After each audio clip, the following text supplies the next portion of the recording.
ஒரு மலைப்பகுதியில 3 ஆடுகள் நண்பர்களா வாழ்ந்துகிட்டு வந்தது. மேகா ரொம்ப வேகமான ஆடு. மித்ரா எப்பவும் யோசிச்சு நடக்கும். வீரா அமைதியான ஆனால் வலிமையானது. ஒரு நாள் மழை இல்லாததால் புல்லெல்லாம் காய்ந்து போச்சு. மேகா சொன்னது, ஐயோ, இங்க புல்லு ரொம்ப குறையா இருக்கு.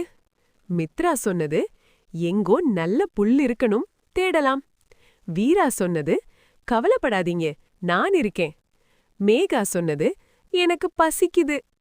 மித்ரா சொன்னது, நமக்கு புதிய இடம் தேவை. வீரா சொன்னது, முன்னாடி போய் பார்ப்போம். மேகா, ஐயோ, வழி ரொம்ப பயமா இருக்கே. மித்ரா சொன்னது, மெதுவா போனா பாதுகாப்பு. வீரா சொன்னது, என் பின்னாடி வாங்க. மித்ரா சொன்னது, மேகா, இங்க கால வை. மேகா, சரி சரி. வீரா, நல்லா செய்றீங்க. மேகா சொன்னது, ஏய், புல்லு நிறைய இருக்கு. மித்ரா சொன்னது, ஒற்றுமை இருந்தா வெற்றிதான். வீரா, நம்ம 3 பேரும் ஒரு டீம்.